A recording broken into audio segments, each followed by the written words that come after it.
The Toronto Maple Leafs announced that goaltender Anthony Stolarz has been placed on injured reserve (IR) due to a lower body injury. The news follows Stolarz's injury during the team's 3-2 victory over the Anaheim Ducks last Thursday.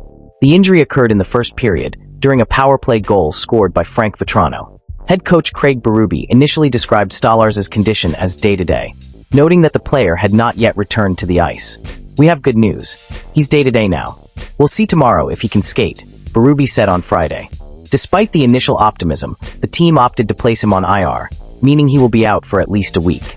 His earliest return date would be December 20th, when the Leafs face the Buffalo Sabres.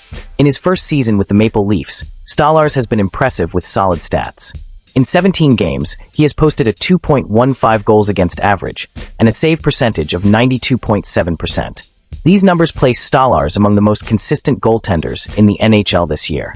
His partnership with Joseph Woll was recently praised by New Jersey Devils head coach Sheldon Keefe, who called their performance the best goaltending duo in the league.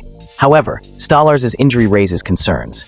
The 30-year-old goaltender has dealt with multiple knee surgeries throughout his career and has never played more than 28 games in a single season. This is another setback for a player who had become a key part of the Leafs' recent success. With Stolarz out, the Leafs have called up Dennis Hildeby to back up Woll. Hildeby, 22, has shown potential in the minor leagues and will now have a chance to gain experience in the NHL. Meanwhile, Woll, who also missed time this season due to a lower body injury, will have to shoulder the bulk of the workload. The Toronto Maple Leafs now face the challenge of maintaining goaltending consistency at a critical point in the season. The team is in a competitive position, but Stolarz's absence may require adjustments in defense and goaltending rotation. How do you assess Stolarz's season so far? Do you think his absence will impact the team's performance? Additionally, is Dennis Hildeby ready to take on the role of backup, or should the Leafs explore the market for reinforcements? The Toronto Maple Leafs might be on the verge of one of the toughest decisions in recent years. Mitch Marner, one of the team's biggest stars, is entering the final year of his contract. If no action is taken by July 1st, he will become one of the most sought-after free agents in the NHL. What lies ahead for number 16? Could we see one of the franchise's icons seeking a fresh start elsewhere? Recently, The Athletic presented an intriguing prediction. Marner's signing with the Anaheim Ducks on a massive 7-year deal worth $101.5 million, with an annual average of $14.5 million. James Myrtle, who proposed this scenario, highlighted that the Ducks would likely wait until free agency opens to secure the player. This idea was met with optimism by Ducks reporter Eric Stevens, who stated that while it may seem like a distant dream, it makes sense for Anaheim to pursue such a major acquisition. Stevens explained that to make this possible, general manager Pat Verbeek would need to make significant adjustments to the salary cap. Players like Cam Fowler, John Gibson, and several pending free agents might need to be traded to create room. However, he also raised a critical point. Would Marner be willing to leave Toronto for Anaheim? Additionally, the impact of such a large contract on the team's long-term planning is something Verbeek would need to carefully evaluate. As rumors about Marner's future intensify, both the player and the Maple Leafs appear to be in a holding pattern. Darren Dreger, TSN insider, revealed that there is no rush to start contract renewal talks.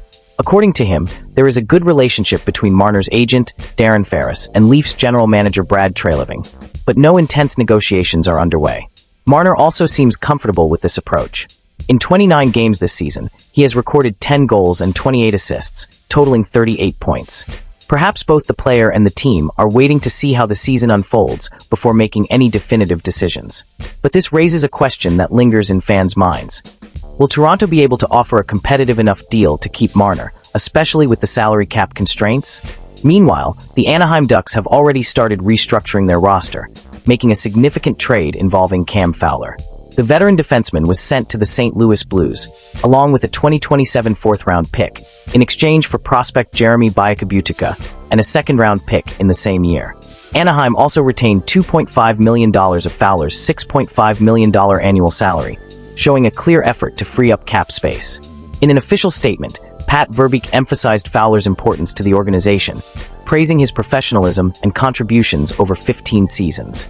However, he acknowledged that it was time for a change, both for the player and the team.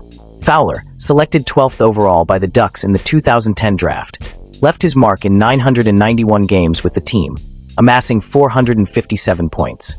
With all this in mind, the uncertainty surrounding Marner only grows.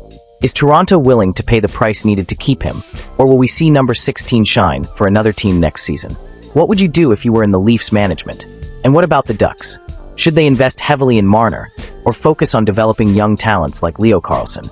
The news of Anthony Stolarz being placed on IR has brought a recurring concern to the forefront for Toronto Maple Leafs fans: the difficulty of maintaining stability in goal during crucial moments of the season. Stolarz had been one of the most consistent goaltenders in the NHL, and his partnership with Joseph Woll seemed to be a key component of the team's success. Now, with Dennis Hildeby called up, questions arise about a young goaltender's ability to handle NHL pressure. It's a delicate moment, and the Leafs need resilience to face this adversity. This situation also raises reflections on the importance of roster depth. Stolarz already had an injury history, so the absence of an experienced third goaltender is something that could be questioned. Could the Leafs have been better prepared, or is this just an unfortunate part of the sport? On the other hand, the uncertainty about Mitch Marner's future is perhaps the most sensitive and intriguing topic for fans. Number 16 has been a cornerstone for the team, not just in terms of performance, but also as the face of the franchise. Thinking of him in another uniform is difficult for any fan to imagine, but the current NHL landscape shows that tough decisions are inevitable. The rumors about the Ducks' interest might seem far-fetched, but they reveal a larger issue: the pressure Toronto faces in balancing talent and the salary cap. If Marner goes to Anaheim, can the Leafs find another player with the same impact? Or would this loss mark a turning point in the franchise's history? At the same time, the Ducks are at their own crossroads. With promising young players like Leo Carlsson, the team seems to be building something for the future. However, betting on a player like Marner could accelerate that process, giving the team a star ready to shine immediately. It's a risk, but sometimes calculated risks pay off. These two stories highlight how balancing the present and future is always a dilemma in major sports decisions. Should the Leafs go all in to retain Marner, even at the risk of compromising financial flexibility? And are the Ducks ready to take such a bold step in pursuit of immediate relevance? What about you, fans? How do you see these situations? Do you think the Leafs should renew Marner at any cost, or would it be better to use the cap space differently? And regarding Stolarz, do you think his absence will harm the Leafs, or will Hildeby and Woll step up? Share your opinion in the comments, like the video, and don't forget to subscribe to the channel to follow this exciting saga.